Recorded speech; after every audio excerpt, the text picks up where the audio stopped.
Good morning. It's prep day, and I need to prep lots of food. Family of 4, 1 kid, 2 adults, and an 84-year-old who needs soft and low sodium food. Feeding a multi-generational family is a lot of work, but I figure out a lot of ways to make my life a lot easier. I cook pretty much 3 meals a day, 7 days a week, so I've gotten pretty decent at this. But when I say meal prep, I don't mean the type of meal prep where you repeat the same meals day after day. That's a little bit too boring for us. What I like to do is prep like a restaurant, ingredient prepping. That way I can mix and match the ingredients, create a variety of delicious meals all week long. So here's our goals. We're gonna make this as painless as possible, but we want things to be very tasty. We're shooting for health, nutrient-dense meals, as well as flavor. And I need options that are soft enough and low enough in sodium for our 84-year-old, so she's happy all week long as well. We're gonna kick things off with some chickpeas. Chickpeas are wonderful for you and they're super cheap. I soaked these overnight to prep ahead. And these babies are going in the pressure cooker to make our life easy. But first, the aromatics and the spices.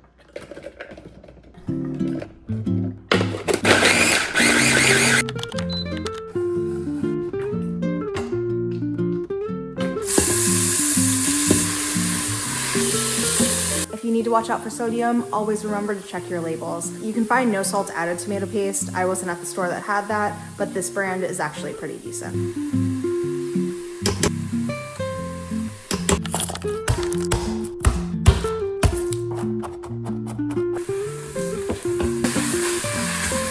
Spice time.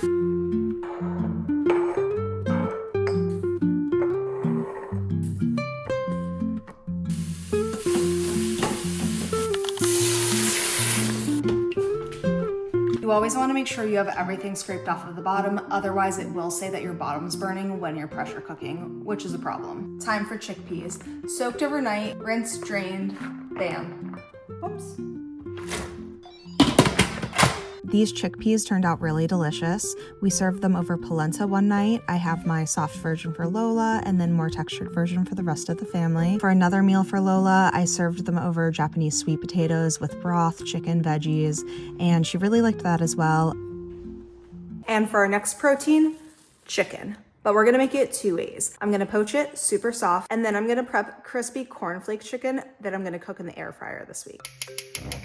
We're gonna bring water up to a boil, and we're gonna season our water. Today I have lemons, ginger, garlic, a bay leaf, star anise, and cinnamon sticks.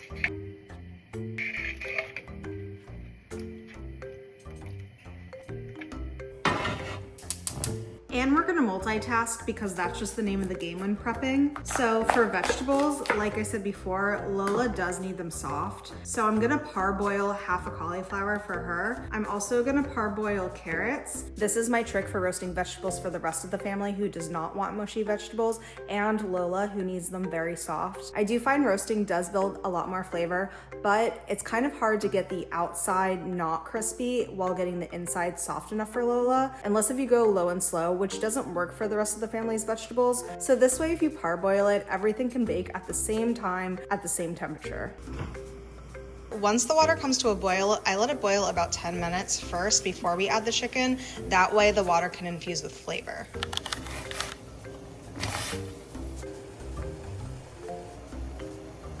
Now we want to add our chicken. You want to make sure it's fully submerged.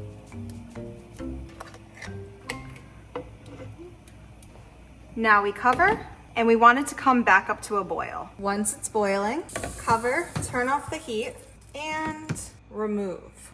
And now we wait. Now we're gonna let our chicken hang out for about 25 minutes. Because it's in hot water, it's gonna continue to cook without drying it out, and it's gonna get infused with flavor.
Veggies are done. Super soft for Lola, but as you can see, it's gonna have the roasted flavor and nice and roasted, not soft for the rest of the family. Beans are made, chicken's made, veggies are in the works. Now it's time to blend up some things and build lots of flavor for the week. We're starting with a cornflake crumble for our air fryer chicken.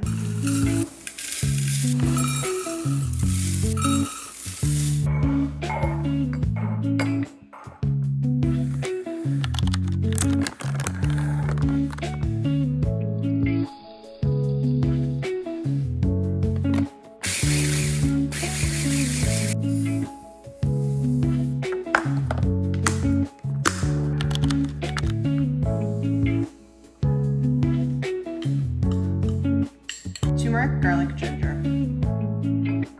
A little sea salt and some black pepper, which the turmeric needs.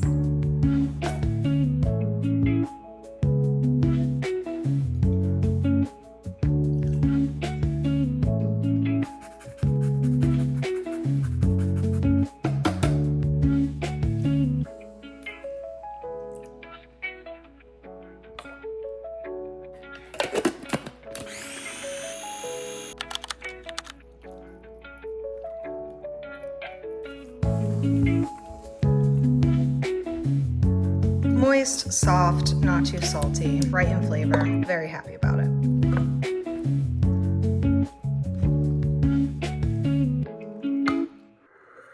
Next up is our green goddess dressing. We've got lots of herbs, chives, parsley, cilantro, dill, mint. The gang's all here. To make it creamy, we're doing no-fat Greek yogurt again. And some cashews that have been soaked for about a half an hour in hot water, nutritional yeast, lemon zest, lemon juice, mustard, garlic, and some capers. Capers are salty, but they add a ton of flavor and they're actually good for you, so I just go light on those. I like to cut up my herbs before I add it just to give them a head start so they don't get stuck and they break down better. Little tricks, makes life easier.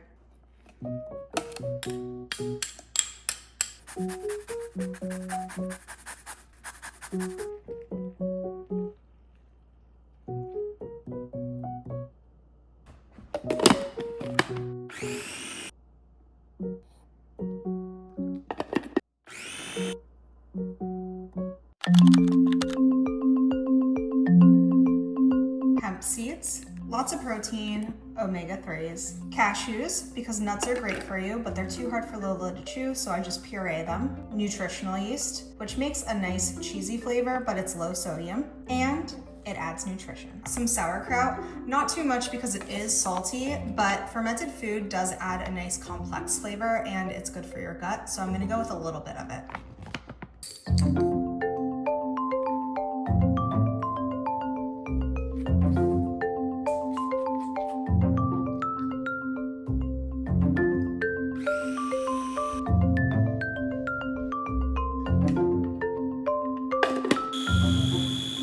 And for dessert, we do love to eat healthy in this house, but we also love dessert. Lola has a sweet tooth. As they say, you do start to lose your taste buds, and the sweet taste bud is the last one to go. So that's why your elders probably really love sweets. I know Lola does. And for the rest of us, we love sweets too. We're often very sleep deprived, which does make you crave more sugar. So we at least try to be a little bit more responsible with our sugar intake and make nutrient dense desserts that aren't too sugary. So I always like to prep at least one at the beginning of the week. That keeps us out of that snack cabinet, and our sweet tooth is satisfied. So we're gonna make chia seed pudding. Chia seeds are really great for you, but they do have a bit of a texture which does not work for Lola, so I just blend them up. Also, cashews and pistachios are in there. I'm doing a pistachio almond flavor today. Maple syrup as the sweetener because I don't have dates. Sometimes I use dates or prunes, and some oat milk. For flavor, almond extract and vanilla extract. And we're gonna pump up the nutrients with some spinach.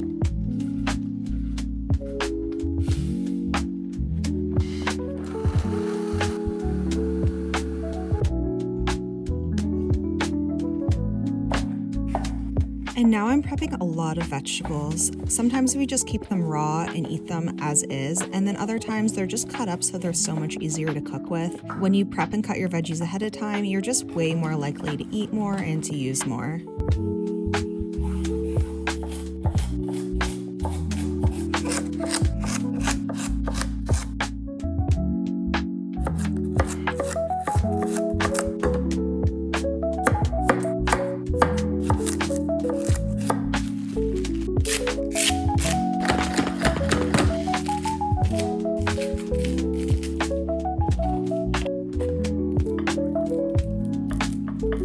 always like to have a jar of pickled onions in the fridge. It's just a really easy way to add more flavor and complexity to a dish, and they stay good for weeks. My trick with getting the right amount of liquid is to pour the vinegar and the water into the jar when the onions are in there. That way it's already measured out, and then I just pour it into the pan so it can heat up. A little sugar, a little sea salt. I added fennel, but way too much, so I took some out. Simple things to make your food more delicious. For protein, we've got our chicken marinating. It's gonna go in the breadcrumbs and in the air fryer later. We've got our chicken salad already made, ready to eat. We've got our Moroccan-inspired beans made in the pressure cooker. For veggies, Lola has our soft vegetables ready to go roasted. That's a couple of days worth. We've got raw veg for the family, snack size, salad size. The more you prep, the more you eat. And then we've got some roasted veggies. It's getting warmer out, so we're doing mostly raw. Pickled onions for flavor, our pistachio chia puddings for dessert, our green goddess dressing, Lola's hemp and cashew cream, and we're off to a really nice start for the week. And remember, the more healthy food you prep, the more healthy food you eat. Okay. Hi. You have fun out? Yeah. I almost forgot my quinoa and lentil wraps. Quinoa, lentils soaked overnight, drained and rinsed, some chia seeds, and filtered water.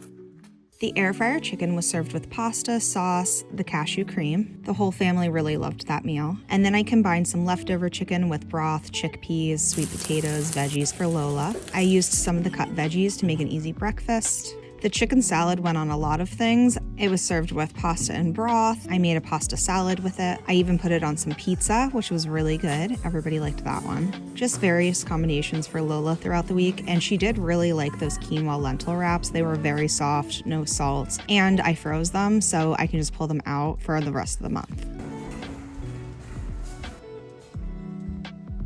So see how you like them. They're new.